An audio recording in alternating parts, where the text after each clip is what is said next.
Lewis Hamilton leaves Ferrari to sign with Mercedes, returning to the team that was once his home. Do you want to know why he decided to leave? Would you like to hear about the incredible salary Mercedes will pay for his return? If this interests you, stay tuned until the end. I'll tell you everything. Subscribe only if you want to stay updated with the latest breaking news about F1 races. It was the kind of revelation that didn't simply ripple through Formula One. It thundered across every circuit, igniting headlines, sparking late-night debates, and sending shockwaves from Monte Carlo to Melbourne. Lewis Hamilton, the man whose name had become a synonym for unshakable confidence, relentless precision, and an almost mythical ability to defy the odds, had walked away from Ferrari.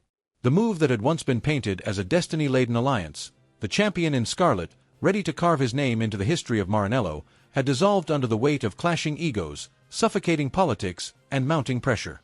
The tifosi, who had once welcomed him with chants and flags, were now left stunned, bewildered, and in some cases furious. And in a twist so dramatic it seemed ripped from fiction, Hamilton was returning to the silver fortress of Mercedes, reigniting a partnership that had defined a decade of dominance. What the official statements didn't dare touch was the truth, a truth woven with months of subtle hostilities, whispered doubts, and the slow erosion of trust. The Ferrari chapter had started with handshakes, smiles, and carefully staged photo shoots, but beneath the surface, there were fault lines from the very first race. The red machine was as temperamental as it was fast, demanding a driving style that clashed with Hamilton's instincts. Meetings that should have been collaborative became tense exchanges, strategy briefings ended in disagreements, and decisions about upgrades or setups seemed to tilt consistently in Charles Leclerc's favor. Subscribe only if you want to stay updated with the latest breaking news about F1 races. By mid-season, every weekend felt like a high-stakes poker game where Hamilton was being dealt weaker cards. His driving remained fierce, but the numbers on the timing screens told a different story, one that Ferrari's management couldn't ignore and the media couldn't resist amplifying. The Hungarian Grand Prix became the breaking point. Leclerc delivered yet another masterclass, leaving Hamilton trailing in his mirrors, the gap in the championship standings widening like an open wound.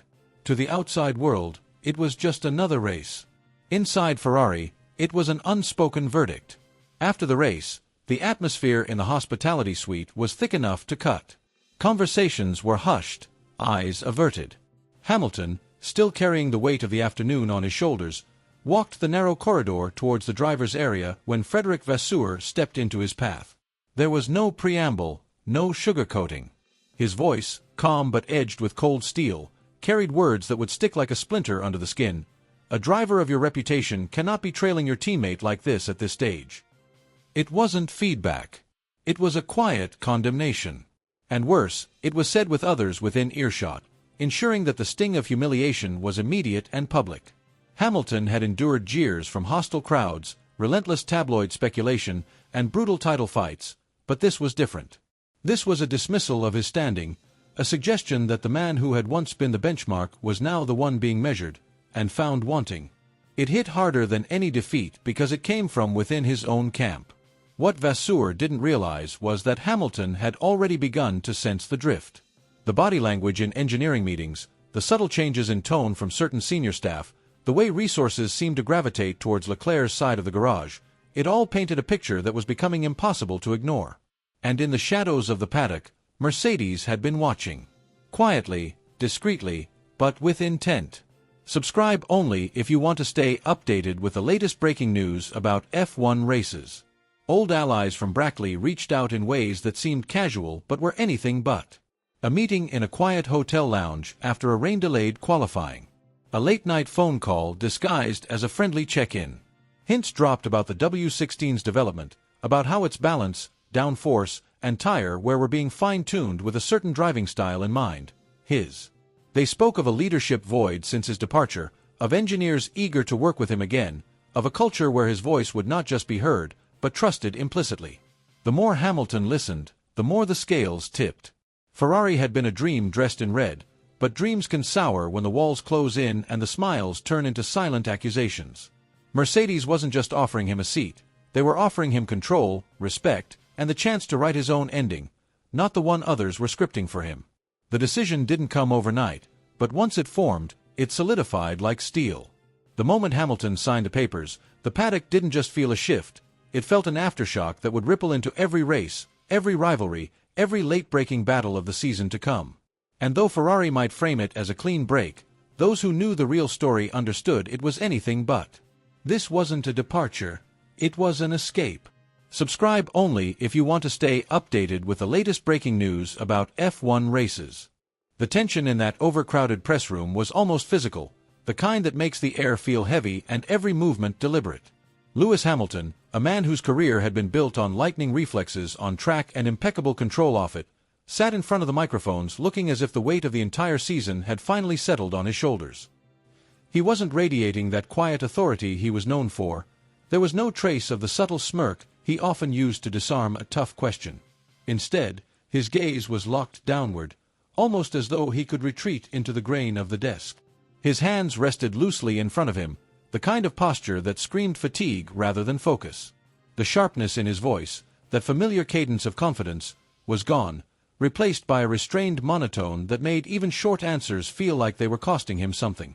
The media sensed the vulnerability instantly, and the tone of the questions shifted from analytical to predatory. They weren't asking about aerodynamic upgrades or sector splits. They were digging into the narrative that Hamilton had spent his entire career outrunning. Was his dominance fading? Was Charles Leclerc no longer just the promising teammate but the de facto leader of Ferrari? Was the hierarchy already tipping away from him? The words were wrapped in courtesy but sharpened like blades, probing for the exact moment he would flinch. The flashes of cameras caught every micro-expression, a subtle tightening of the jaw, a flicker of irritation in the eyes, a barely perceptible delay before answering. It was less a press conference and more an open dissection of his standing in the sport, and millions watched from around the globe, reading every gesture as if decoding a political statement. Behind the scenes, the fallout was even more ruthless.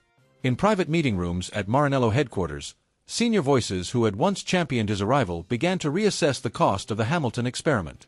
It wasn't just about his contract, although its size was impossible to ignore. It was about the entire infrastructure that had bent to accommodate him.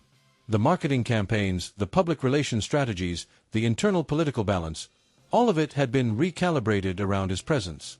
Now, some argued that the investment was skewing the team's trajectory, that the long-term vision demanded prioritizing Leclerc's style, instincts, and potential over preserving Hamilton's status. The shift was subtle but impossible to miss.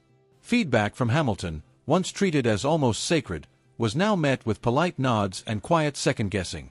The engineers, aware of which way the wind was blowing, began tailoring more of the car's evolution to Leclerc's aggressive mid-corner rotation and late-braking precision. In debriefs, telemetry wasn't just a record of performance, it was ammunition. Graphs and charts became points of friction, each data set interpreted differently depending on who it favored. Hamilton began challenging strategies more openly, not with the heated outbursts of a rookie, but with the controlled, deliberate skepticism of a man who felt the ground beneath him shifting. There were whispers that he had started avoiding certain pre-race technical huddles, arriving just late enough to skip the opening exchanges. Mechanics noticed it, engineers noticed it, and so did Leclerc. In the garage, the once unshakable unity was fracturing. Some crew members began splitting loyalties, drifting toward the side they believed would define Ferrari's future. Even small moments in the paddock took on new weight. A brief exchange between the two drivers could be interpreted a dozen ways. A casual nod in passing turned into a week-long talking point in the press. Outside Ferrari, rivals were circling like sharks sensing blood in the water.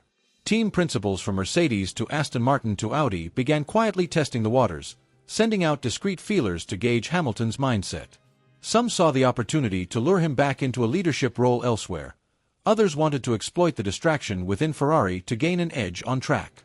Paddock insiders whispered about off-record conversations between Hamilton's management and certain rival executives. Nothing concrete, but enough to keep the rumor mill spinning. Still, Hamilton continued to show up. He put on the iconic red race suit, walked into the garage with his helmet under his arm, and faced the cameras with the composure he could still muster.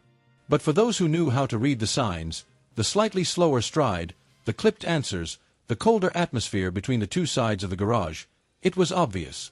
The countdown had started, and every race wasn't just a battle for points, but a fight for control over how this chapter of his career would end. In the fragile, pressure-soaked days after the Hungarian Grand Prix, the tension around Lewis Hamilton had reached a suffocating peak. Beneath the calm mask he wore for the cameras, There was an unmistakable current of exhaustion, frustration, and a growing conviction that something fundamental had broken beyond repair. People close to him say that late one evening, away from the noise of the paddock and the relentless swirl of media, he sent a private message to Fred Vasseur, requesting a face-to-face meeting that would decide his future. This wasn't a polite debrief or a routine season progress check.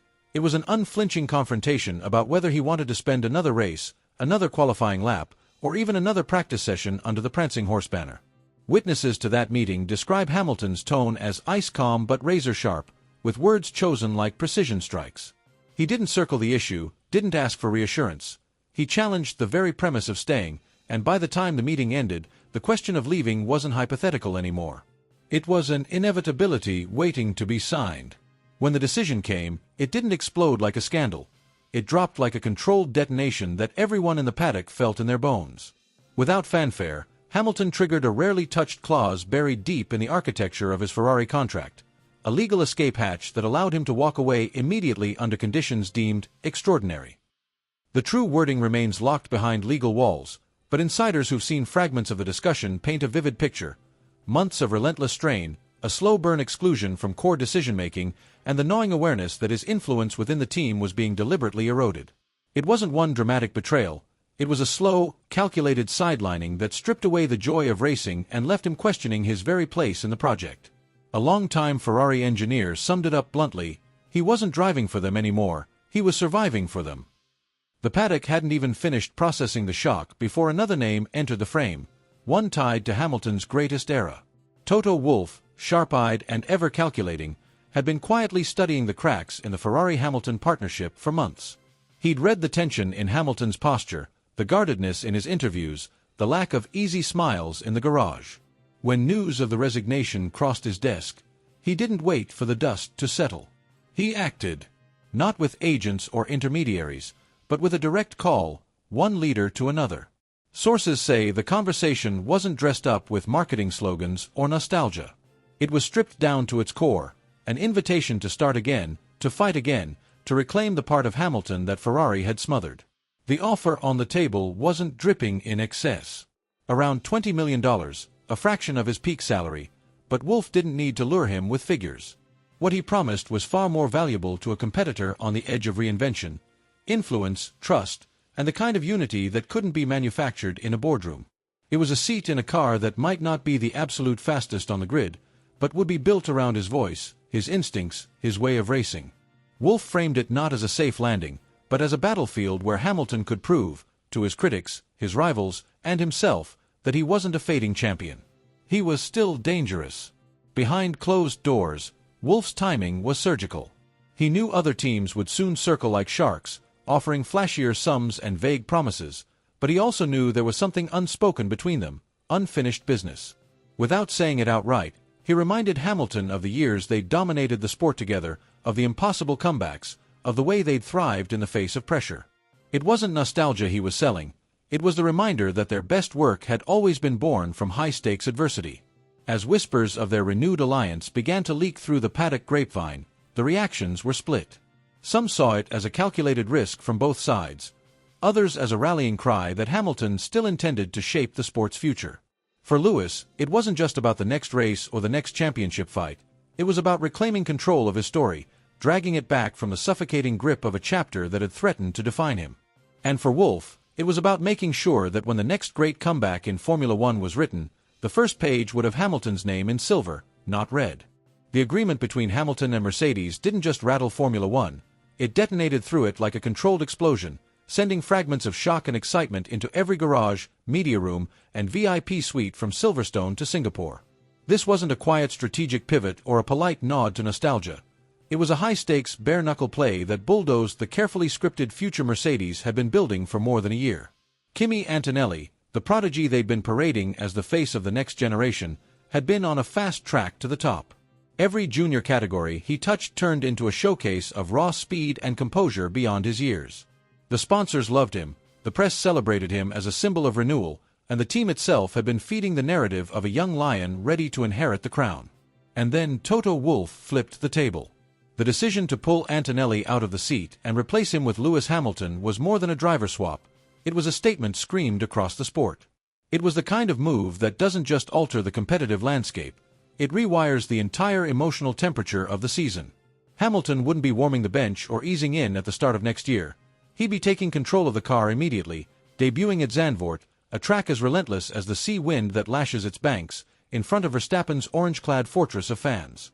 There was no honeymoon period, no room for cautious adaptation.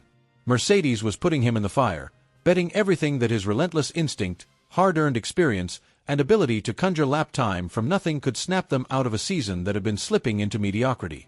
Within minutes of the announcement, the paddock was in uproar. Commentators who had been droning through predictable mid-season talking points suddenly had something explosive to chew on. Social media turned into a battleground, with old-school fans hailing the return of their hero while others accused Mercedes of panic and betrayal. Rival team principals ducked cameras, unwilling to admit they were recalculating their strategies, while technical directors privately exchanged messages about what Hamilton's data could mean for the pecking order. The conversation spiraled beyond the sport, with sports analysts on mainstream networks debating whether proven greatness should trump untested potential when the stakes are this high. For Hamilton, it was far more than a career twist. It was a shot of pure adrenaline to his competitive soul. The whispers had been getting louder, that Ferrari had worn him down, that his speed had dulled, that he was becoming a relic of the past. But those who saw him after the deal was signed spoke of a transformation. Just weeks before in Hungary, he'd seemed restrained, almost weary, his eyes carrying the heaviness of unanswered questions. Now, that look was gone, replaced by a razor-sharp focus, a coiled tension, a readiness to attack. He wasn't walking back into Mercedes as a sentimental icon. He was storming in as a man with something dangerous to prove. At Brackley, the atmosphere shifted the moment he slid into the simulator. There was no easing into the runs. Every lap was a controlled assault. Engineers noticed how he pushed the car into corners with surgical precision, carrying speed where others bled it away, finding grip on lines that didn't exist on paper. Telemetry traces began circulating internally, not as routine data but as fuel for hushed excitement. "He's not here to cruise, he's here to break something wide open," one engineer murmured. Another, grinning like it was 2014 again, said, "He's got the edge back. He's driving like every lap is a qualifying lap." The ripples spread instantly. Verstappen's camp quietly admitted to Dutch journalists that Zandvoort might feel different with Hamilton in the mix. McLaren strategists began running fresh simulations, aware that a resurgent Mercedes could turn their podium plans upside down. Ferrari, still wrestling with their own inconsistencies, monitored every whisper from Brackley, knowing that a quick turnaround for Hamilton could cast an unflattering light on their own shortcomings. And yet, amid the chaos, Antonelli's situation became its own magnet for speculation. Would he take the blow in silence and absorb the experience as a reserve, lurking in the shadows until opportunity struck? Or would another team, smelling blood in the water, swoop in and offer him a seat and the promise of freedom? The uncertainty only added another layer of intrigue to an already volatile paddock. Zandvoort, once just another point-scoring opportunity, had been transformed into a crucible, an arena where pressure, pride, and legacy would collide at full speed. The grandstands would be a wall of orange, the track a narrow ribbon of peril, and in the middle of it all, Hamilton in silver once again, carrying the weight of expectation and the defiance of a man who refuses to be archived. For Mercedes, it was the ultimate gamble, to remind the sport that while the future may belong to the young, the present can still be seized, ruthlessly, by a champion who knows exactly how to win when everything is on the line. The paddock is thrumming with an energy so thick it's almost tangible, as though the air itself is aware that something seismic is about to erupt. This weekend in Zandvoort isn't just another stop on the tour. It feels like the epicenter of a storyline years in the making, the kind that will be replayed in slow motion long after the checkered flag falls. Crews from every team are stealing glances toward the Mercedes garage, unable to ignore the magnetic pull of what's about to happen. Photographers are jostling for position, lenses poised to capture the instant Lewis Hamilton emerges in silver once more, every movement of his body language dissected for clues. It's the return of a driver who left as a titan and now comes back tempered by the kind of battles that either break you or make you unstoppable. Inside Mercedes, the atmosphere is not just professional, it's reverent. Engineers who once celebrated world titles alongside him now speak in clipped, focused tones, fine-tuning every setting as if preparing for a moon landing. TOTO Wolff's usual calm has an edge to it, an undercurrent of urgency that says they know this weekend could redefine not only Hamilton's trajectory but the team's as well.